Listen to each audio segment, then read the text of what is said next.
Welcome, Detroit Lions fans, Detroit sports fans. If you're joining me, I'm sure you were able to read the description and know what we're going to be talking about if my jersey wasn't a dead giveaway.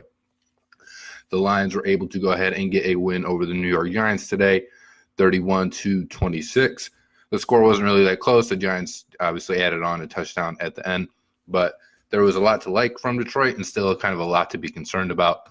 So we're just going to kind of get into it. First, a couple of the real bright spots was Matthew Stafford played very well again. He had the pick in the first quarter on his fourth pass attempt, which was like a "what are you doing" throw. But really after that, he was money for the game. Finished with 342 yards, 3 touchdowns. The running game is kind of the flip side of that. It's still a concern. They ended up starting Trey Carson instead of Ty Johnson, and Trey Carson was the quote-unquote feature back today. But there was a lot of kind of running back by committee in there. Paul Perkins got a couple carries. The aforementioned Ty Johnson got a couple carries, but really just no way that they were able to go ahead and get it done on the ground. 25 carries for 59 yards. Our receivers, because Stafford looked good, obviously our receivers look good. Kenny Galladay, will have the most eye-popping numbers. 6 receptions, 123 yards, and obviously he had the 2 touchdowns. But Danny Amendola is a guy that I hope doesn't get kind of lost in this game. Matthew Stafford targeted him 8 times, and he caught all 8 passes for 95 yards. He moved the chains a couple times, and he was really just kind of consistent threat in the pass game today, and was just a thorn in the side of the Giants all day. One of the things that I think you can really take away from this game was there were guys that stepped up that you probably hadn't heard a lot of. So Marvin Hall, he caught the deep touchdown from Stafford. It was his only catch of the day, but he was able to get behind the defense. They sent him out on a deep route when he was in the slot, and they sent him on a go route. And he went there, obviously not a guy you would expect. And then Trey Carson, I know he didn't have the best numbers, obviously, not even 3 yards a carry. But early in the game, the Lions were trying to establish a run. And for the first couple drives, Trey Carson was actually playing pretty well. Ty Johnson, too, another guy that the runs didn't end up counting because they had they got a couple callback for holding, but he had 2 or 3 10-yard runs that would have been first downs, so then they ended up just getting called back. On the defensive end, that's where a lot of the concerns came from. Jim Wells, we should not give up 26 points, absolutely, and really we probably shouldn't have even given up 19 points if you don't want to count the last touchdown that the Giants scored. But yeah, especially to a guy like Daniel Jones, who's still a rookie and who's struggled at times this year. He's played well at other times. The Lions got probably more of a pass rush than they've gotten in any game this season, but it still wasn't a good pass rush. They kind of had that gift from Daniel Jones right at the start. Why is the defense so bad all of a sudden, especially the secondary? Well, today the secondary was obviously without Quandre Diggs, who had got traded earlier in the week, and the secondary was also without Darius Slay. So you were kind of playing your B-team secondary. Guys like Tracy Walker had to step up. Guys like Rashaan Melvin got a lot more playing time than they had been seeing, and that's something that the Giants were able to take advantage of. Even with the Lions' pressure that they were bringing, it still wasn't a lot, and even though it was more than they had in the other games this season, so that's still a concern. This shouldn't be your best game getting to the pass rush, especially against a team like the Giants, who they have a really bad offensive line and they also have a really bad quarterback. But their quarterback, dropped 4 touchdowns and didn't turn the ball over on an interception. Obviously, he had the kind of gift fumble where he threw the ball backwards, and then Kennard was able to scoop it up and score. They did a pretty good job of containing Saquon Barkley. So if you're going to talk about the Lions' defense and how bad the passing defense was, the best, the flip side to that was that the run defense played pretty well today. Saquon had 64 yards on 19 carries, less than 3.5 yards a carry. Daniel Jones, he had 13 yards rushing. Most of it came on one play where the Lions actually got some pretty nice pressure. They just weren't able to wrap up Daniel Jones, and I think he scrambled for like 8-9 yards. So that was That was what you wanted to see from the Lions. Held them around a team to a little bit over 3 yards a carry, and the run defense has been something that's been way criticized for good reason. It's been very bad, and you even had Snacks Harrison come out after last week and say, "Hey, the running game starts with me, and I haven't been playing well, so we just regularly haven't been playing well." The D-line did a way better job of getting pressure. Yeah, they did. There still wasn't a lot of pressure, but they did do a better job of getting pressure today. So that's a little bit encouraging and discouraging, kind of in the same vein like we just talked about. I'm kind of surprised how much Hockenson has disappeared in the passing game despite playing well. That's just really a rookie tight end type deal. Hockenson did have the 120-yard catch, but other than that, it's very tough for a tight end. Might be the hardest position for a rookie to come into the NFL and adjust. I know cornerbacks don't usually have a very high hit rate when they first just start out. It usually takes them a couple years to get going. But if you look just in the history of the NFL, rookie tight ends very hardly, if ever, have an immediate, super positive plus impact. Slay will be out soon. We'll take him to Seattle. If they get Seattle and Diggs, both, Lions win, but they need to get in the trade market. I think there was a report earlier that the Lions were actually looking to be buyers at the trade market, and right now they sit at 3-3-1. Chicago just dropped a game, so the Lions leapfrog them in the division. So they're third, and then obviously we still have to wait for the result of the Green Bay game, because the Vikings ended up winning on Thursday. So wait for the result of the Green Bay game when they play the night game tonight. I know they play the Chiefs. I just don't know if it's 4:30 or 8:25. It was good to see Flowers make an impact. It was Flowers' best game as a Lion for sure. He had the one, so he had 2 sacks in a row. The one, he stripped it, and Daniel Jones just kind of luckily fell on it. But that would have given the Lions the ball at midfield. The running game is still very weak. The running game is still very weak, Jim. Why is the rush so bad, do you think? We just don't have an offensive line that's capable of really run blocking.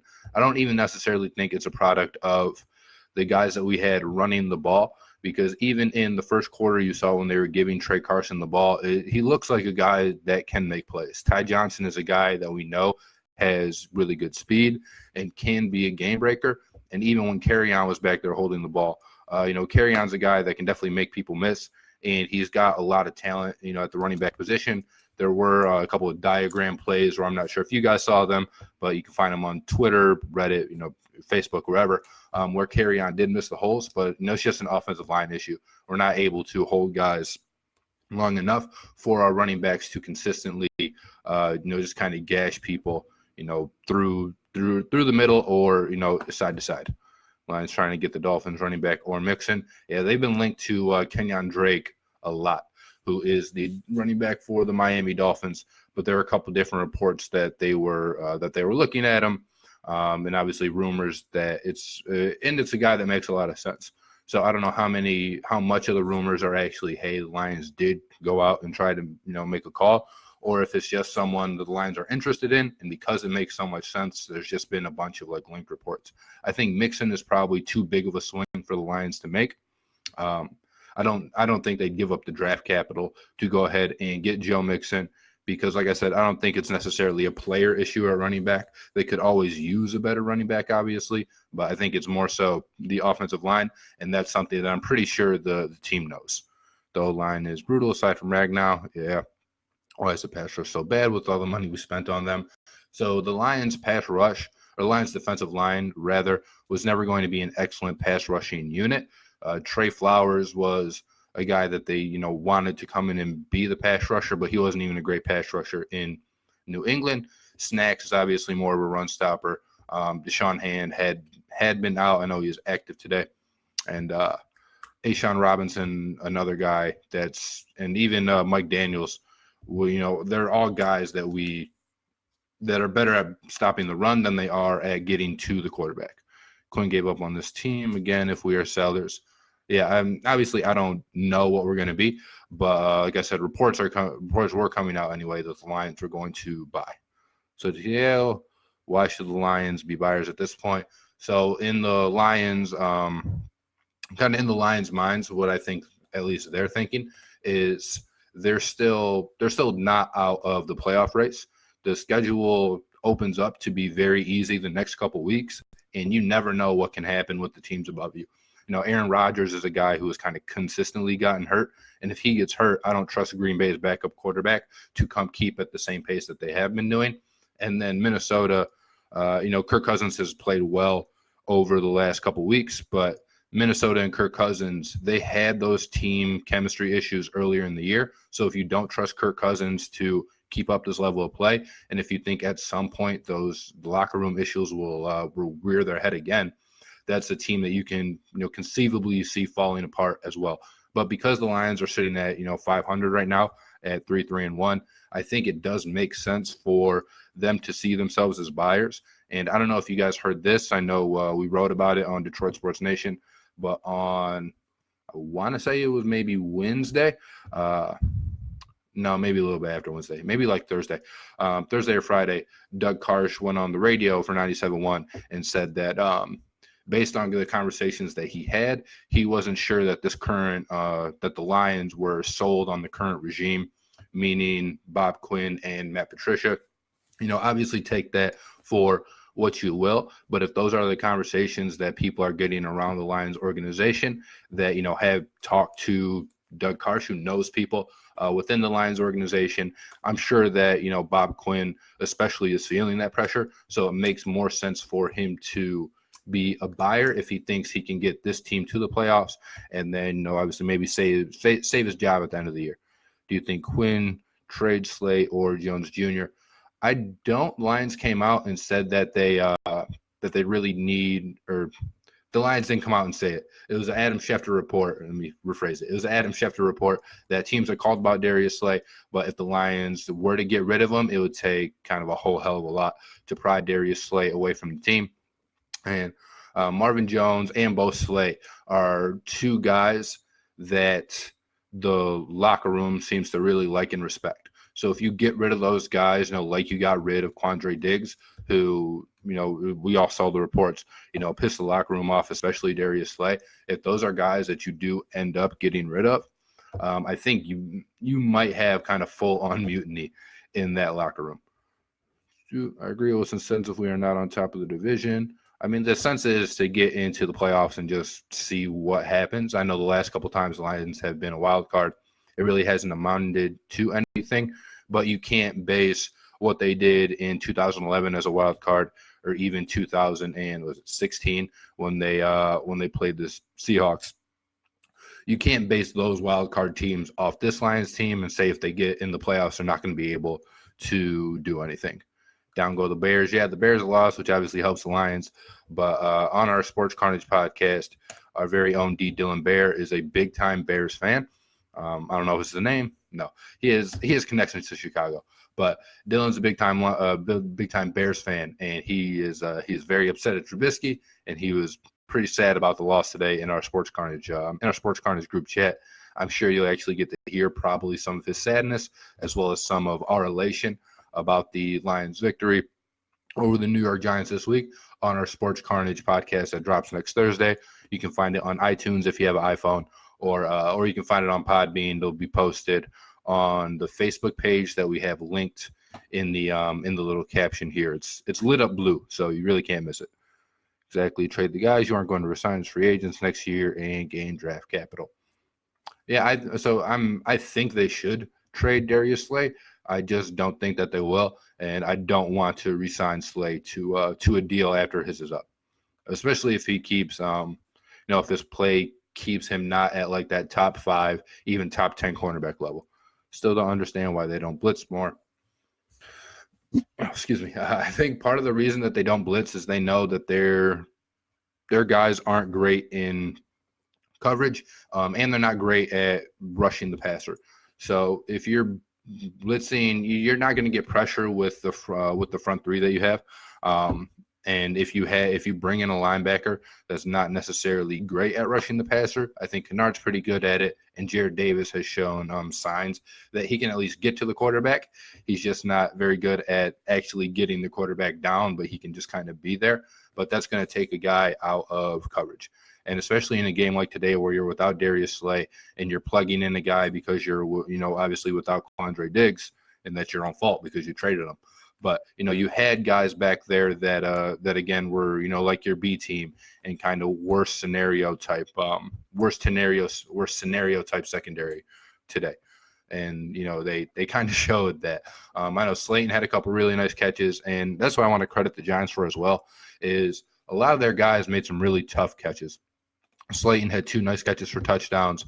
I don't think it was Ingram, but it was somebody else that had a really nice catch down on the sidelines. Golden Tate had a couple pretty good catches. And, I was a shout out to Golden Tate, former Lion, big fan of Matthew Stafford, if you guys hadn't heard. But he had 8 catches, 85 yards today. So, if you were even at the game, or I'm sure you guys were watching on TV, if you're just a fan of Golden Tate in general, I'm sure you were happy, as long as the Lions won, with seeing him have a good day, and he ended up having a really good day. But the biggest, victory lap that the Lions defense can take is they were able to contain the rushing game, which they hadn't been able to contain before. So there is some good aspect to it, and some aspect of that defensive line that you thought was going to be, dominant entering into the season. They were a better run-stopping line given just their entire career's worth of evidence. And today was really the first game that they showed that they can be the kind of elite stopping the run, even though Saquon was still able to get out in the passing game and have 8 catches for 80 yards. So he had a good game overall, but that did not come on the ground. We should get Hunt second season. Carry on goes down. We should get Hunt. It's the second season. Carry on goes down. We probably would not have to give up much draft capital. I think it's really going to depend on how the season goes for Cleveland. I think they didn't sign Kareem Hunt, to go ahead and then just get rid of him for a 6th or 5th round draft pick. I do think that Kareem Hunt is a guy that they might even see in their future plans. So say this year doesn't go the way they want, and kind of based on, the way the season's gone, the Browns are probably in a little bit of a panic mode right now. But for them moving forward, I think they want to see what Kareem Hunt's able to do the back half of the year, and then see if they can have a Nick Chubb, Kareem Hunt kind of 1-2 punch before they have to end up paying one of them a big time contract. So I would expect the Browns to almost try and stash Kareem Hunt, if that makes sense, and see what he can do at the end of this year. And if they play him for the last, I think he's suspended for 10 games. If they play him for the last 6 games and he's just absolutely terrible, Kareem Hunt is a guy that you might be able to get in free agency anyway, just to kind of take a flyer out on. They should have just signed him in free agency, but the Lions only like good guys. Yeah, I wanted the Lions to pick up Kareem Hunt, but obviously that's not the move that they made.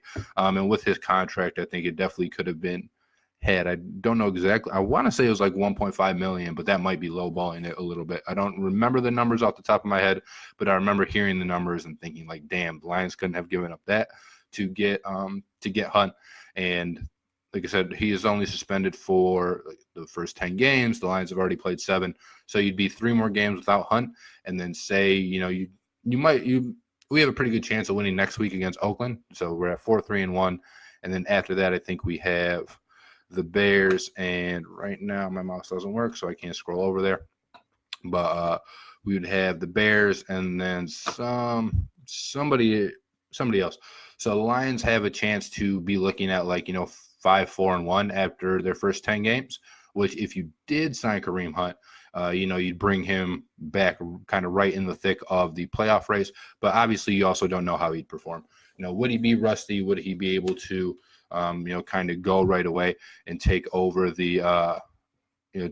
not necessarily, well, maybe now even the starting running back responsibilities with carry on out.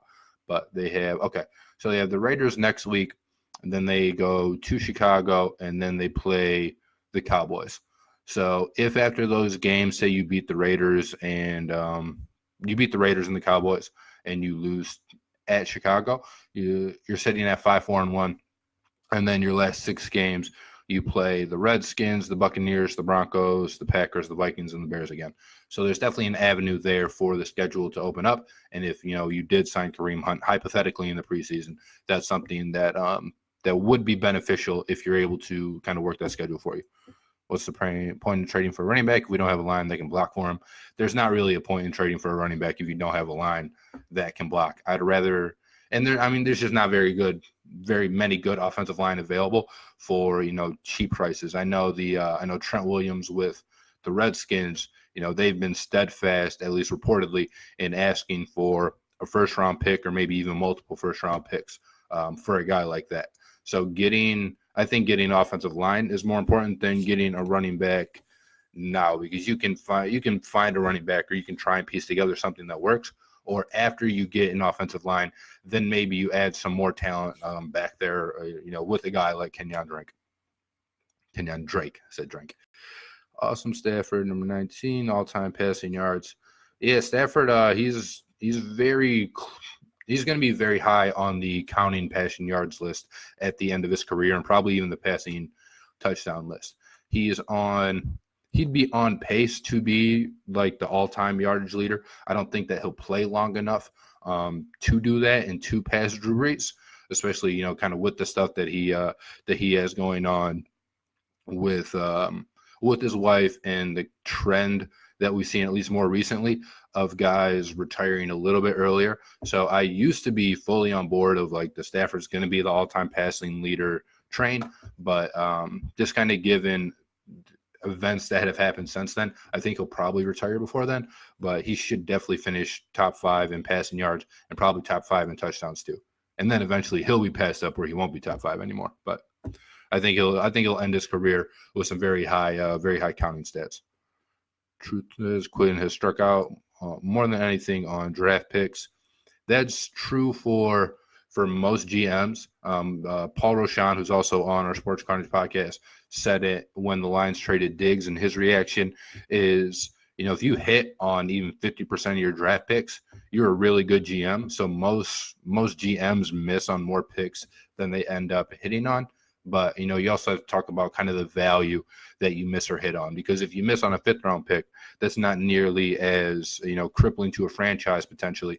If you miss on a 1st round pick that you come in, or that you expect to come in and start every day, and compete on your team for 7-8 years and be kind of be like a cornerstone. Like if the Lions ended up missing on TJ Hawkinson, then they're still stuck without a tight end for however many years, because unless you're so bad like Keith Tabor was, you're going to give that guy every opportunity to come in and prove that they can play.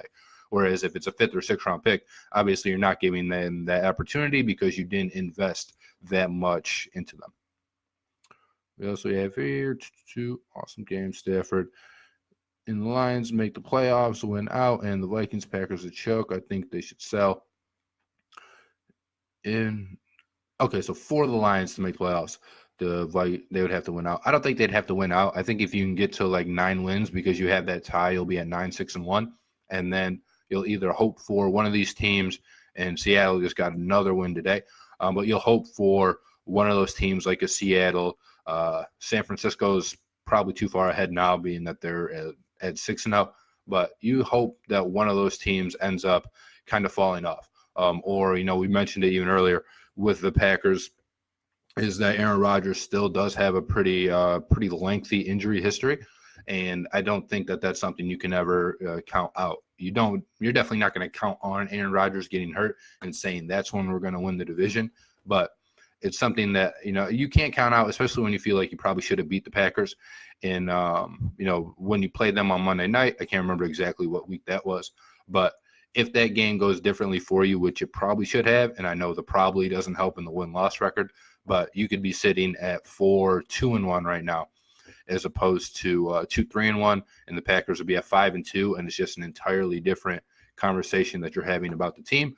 So you think, if you get the Packers again, that's a game that you should be able to win if you can play like you played them in the first time. 1.1 million, yeah, that's the Kareem Hunt deal. I knew it was somewhere around there. I actually highballed it, I think, when I said 1.5. Melvin had a poor performance. Yeah, Rashawn Melvin didn't look good at all. Nobody in the secondary did really.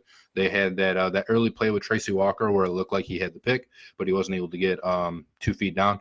Other than that, it was a tough game just for most of the defense in general. Like I said, they had a pretty good time stopping the run, but they also were up kind of so much in the fourth quarter that the Giants needed to abandon the run, and they only rushed the ball 24 times. Part of it was because of the ineffectiveness, but part of it was because the Lions also built that lead, and they made the Giants beat them through the air, and beating them through the air is something that the Giants were able to do.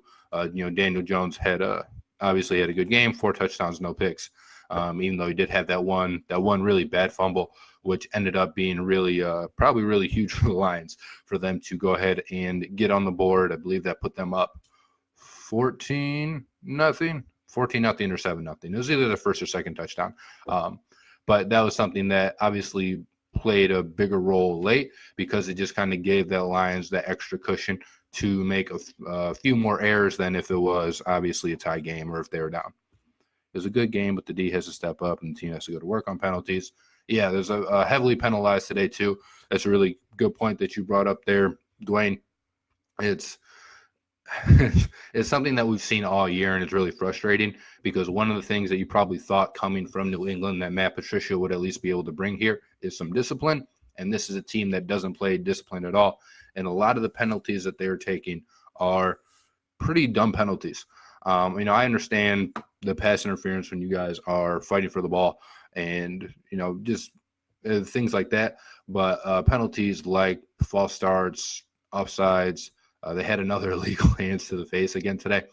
Those are penalties that you don't want to see and you can't have, especially when they end up extending drives where your defense should be getting off the field, because then that just lets the air out of everybody. It lets the air out the fans and it lets the air out the players, knowing we should be off the field, and then it gives the offense an extra boost because not only did they kind of get a get out of jail free card, they were able to move the ball downfield and get closer to the end zone. Should the Lions draft a QB next year? I want the Lions to take Dwayne Haskins this year, but I do think that Stafford is, I don't know. So I think Stafford will finish his career here, but I don't think that it's the smartest move for the Lions to have Stafford play out the rest of his career here. And that's not anything against Stafford. I love him as a quarterback, and he's really, really good.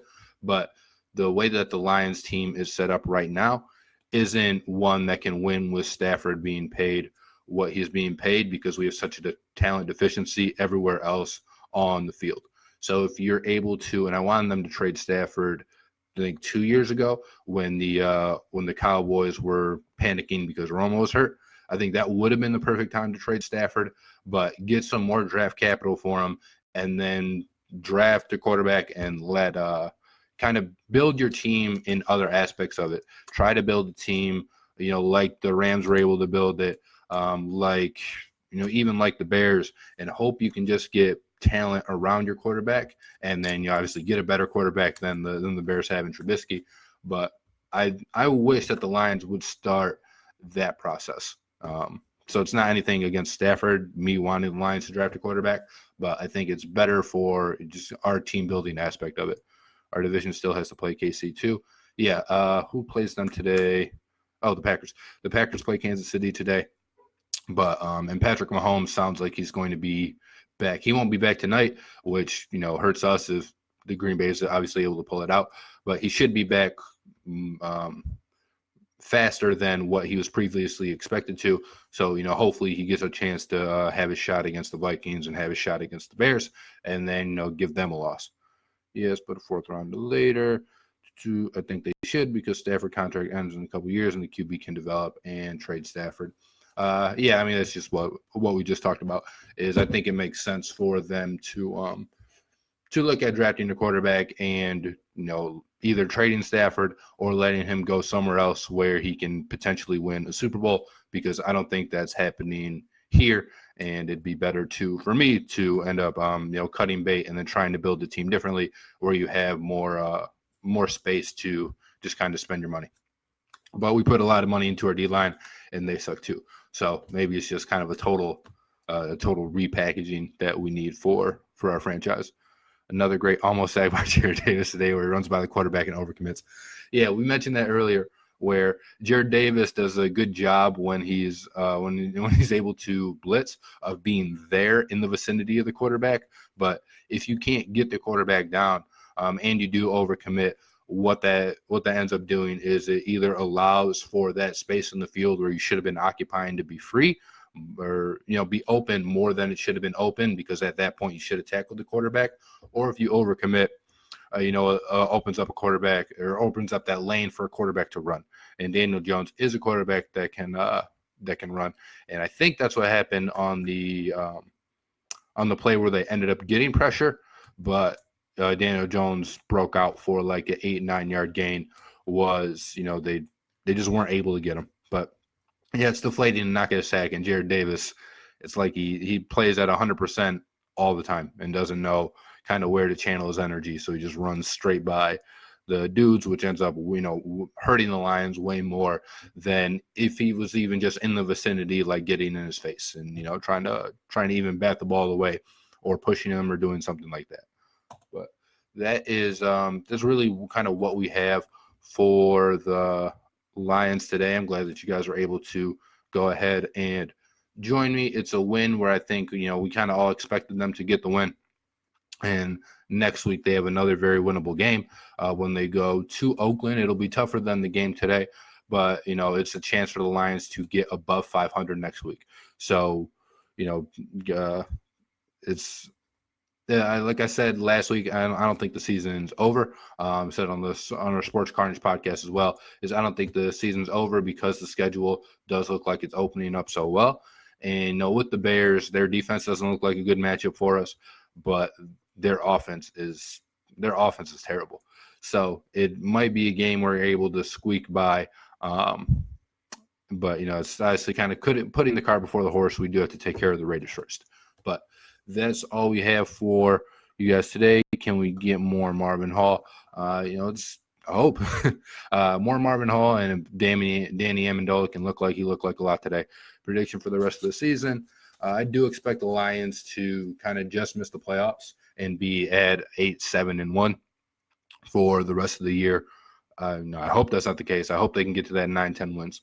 But I do see them losing a few more of these games, but winning more than they're able to lose, only because I do think that the schedule opens up pretty nicely for them. But I have the Lions at 8-7-1. Let's hope I'm wrong, because 8-7-1 does not I don't think it gets them into the playoffs.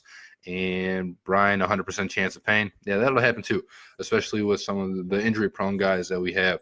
Snacks was able to come back today, but seeing him go out, you hate to see that, not only for the guys, but just kind of knowing, here we go again, and then knowing you don't have the depth to cover those types of injuries. But thank you guys for listening today. You can catch more of myself as well as the rest of the Sports Carnage crew on our Sports Carnage podcast. Find us Podbean, iTunes, YouTube. This video will be on YouTube in like the next 15 minutes or so.